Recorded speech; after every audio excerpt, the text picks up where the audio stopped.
Spádómsgáfan.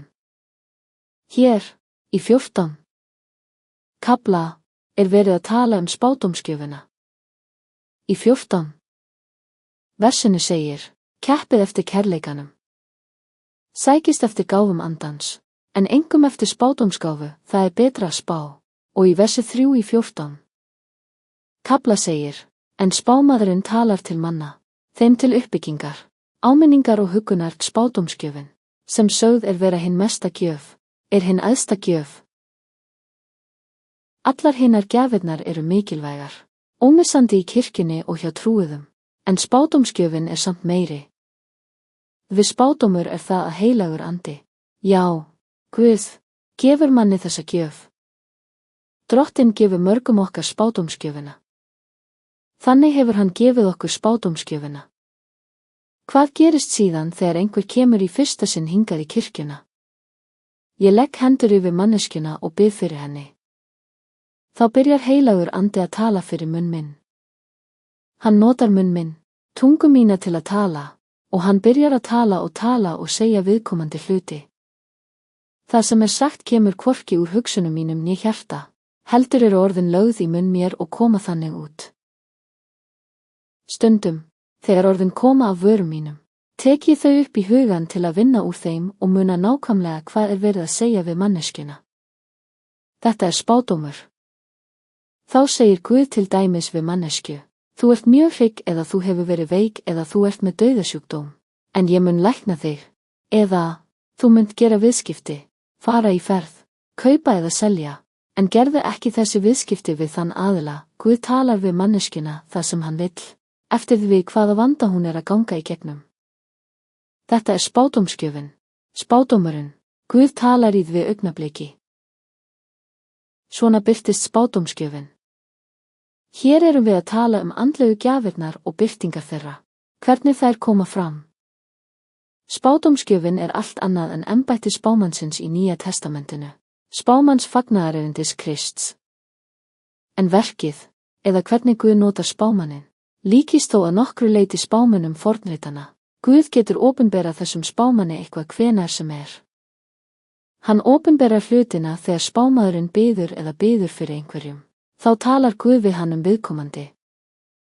Þegar hann ber fram bænir. Þessi spámaður getur fengið opinberun.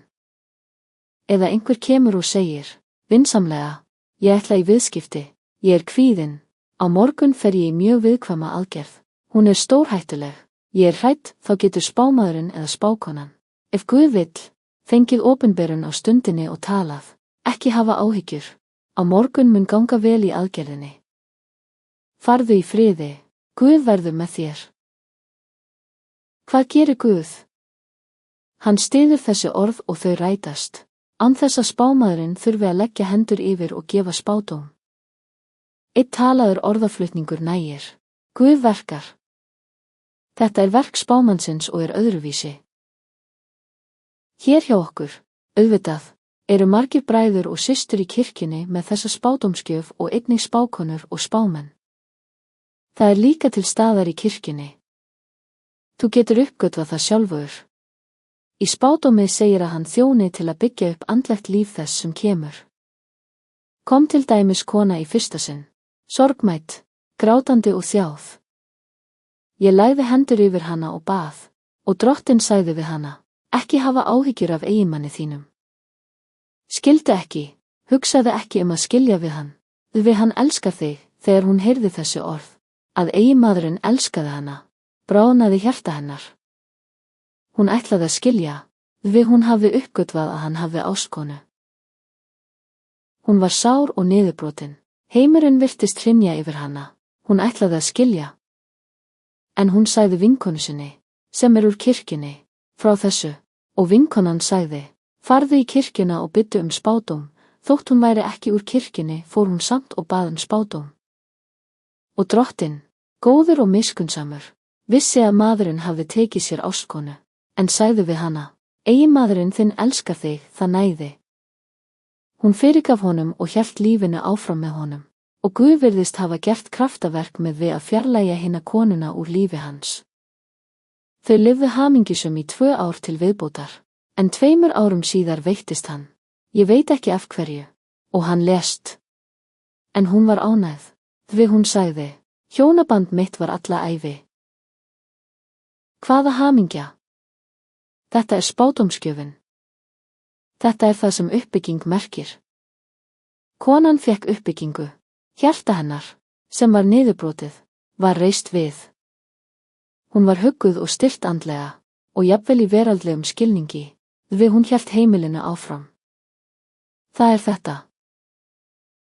Og segir að spádómur sé líka til áminningar, exhortasjón.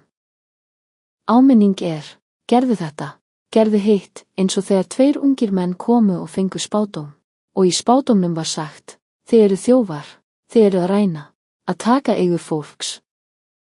Gjörið iðrun, hætti þessu. Þið hafið aldur til að vinna. Gerið þetta ekki, því annars munið þið enda í fangelsi og þjást mikið, það kallast áminning. Gjörið iðrun, gerið þetta ekki. Viljið þið lifa rólegu, friðsælu lífi, komið þá í kirkjuna, leitið Guðs, og Guð mun gefa ykkur hamingju og blessun, það kallast að áminna, að gefa ráð, leiðbeina í átt til hins góða. Ég man að þeir ungu menn hlýddu ekki, og skömmu síðar enduðu þeir í fangelsi. Þannig segir ritningin að spádómur tali til manna til áminningar, og spádómur tali einnig til huggunar, til að hugga. Líkt og í málinu með konuna sem kom beygð. Hún var bæði uppbyggð og hugguð, þegar henni var sagt að eiginmaður hennar elskaði hana. Hvar þungin og gleðin kom aftur. Því hún elskaði mann sinn og að heyra að hann elskaði hana var dásamlegt. Þannig vinnur heilagur andi í spádómsgjöfinni. Hann huggar einhvern. Sumir eru hryggir vegna þess að þeir hafa ekki peninga, ekki vinnu, ekki það sem þarf til að lifa, njóta og þeir þjást. Þeir koma, og í spádómi segir andinn, vertu ekki hryggur, ég mun opna dyra vinnu fyrir þig, og ég mun gefa þér einnig aukapenning, segir drottinn. Þú munt kaupa húsgögnin sem þú hefur þráð eða fara í ferðina sem þú hefur löngum þráð. Því ég mun gefa þér þessa blessun, þá er þessi manneskja hugguð. Því hún segir, já, þetta þrái ég og fær huggun. Og enn meiri huggun og gleði þegar drottinn lætur það rætast. Þá er huggunin fullkomið. Þess vegna segir postuli að spádómsgjöfin sé hinn æðsta gjöf. Hún er sú mesta. Hvers vegna? Því hún byggir einstaklingu upp. Hún kemur í veg fyrir að manneskja fremji sjálfsvík. Hún verndar, leiðbeinir, kennir, huggar, Guð leysir og lagar mál, gerir kraftaverk í lífi fólks. Þess vegna er spádómur svona mikilvægur. Í versi 23 segir, ef öll kirkjan safnast saman á einum stað og allir tala tungum, og inn kemur einhver í fyrsta sinn sem ekki þekkir lærdóminn, eða trúlaus maður, þá mun hann segja, þeir eru brjálaðir. En í versi 24 segir, en ef allir spá og þessi nýkomni eða ófróði, eða hinn vantrúaði, gengur inn, þá sannfærast hann af öllum, hann dæmist af öllum, leyndarmál hjarta hans verða opinber, og þannig fellur hann fram á ásjónu sína, tilbiður Guð og játar að Guð sé í sannleika meðal ykkar. Sjáið hve mikilvæg spádómsgjöfin er. Það segir að hann dæmist af öllum og að leyndarmál hjarta hans verði opinber. Já, leyndarmál hjartans. Manneskjan ber leyndarmál í lífi sínu sem enginn veit. Heilagur andi segir þau í spádómi til að sannfæra hana að það sé Guð sem talar. Og þegar segir að hann dæmist af öllum, þá man ég þegar kona kom í kirkjuna. Henni var lagðar hendur og í spádómi var sagt við hana, í móðurlífi þínu er dauðasjúkdómur. Þú munt deyja af þeim sjúkdómi sem þú berð í móðurlífi þínu. Og þú hefur borið hann síðan þú tókst líf barns sem þú vildir ekki eignast, sagði. Þú vildir ekki eiga það barn, þú borgaðir fyrir fóstureyðingu, og það skildi eftir dauðasjúkdóm í móðurlífi þínu.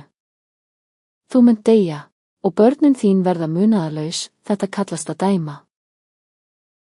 Hér segir, ef allir spá á einum stað og einhver kemur í fyrsta sinn, eða veit ekki af kenningunni, eða er vantrúaður, þá sannfærast hann af öllum.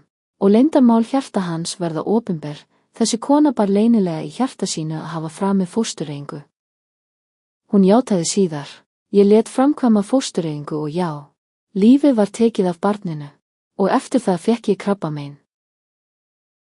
Guð sagði henni það. Þetta voru leyndarmál hjarta hennar. Hún hafði gert það í leyni, og Guð afhjúpaði það í spádómi. Guð dæmdi hana og sagði að hún myndi deyja af krabbameini. Hún fór að gráta, iðraðist og bað Guð miskunn.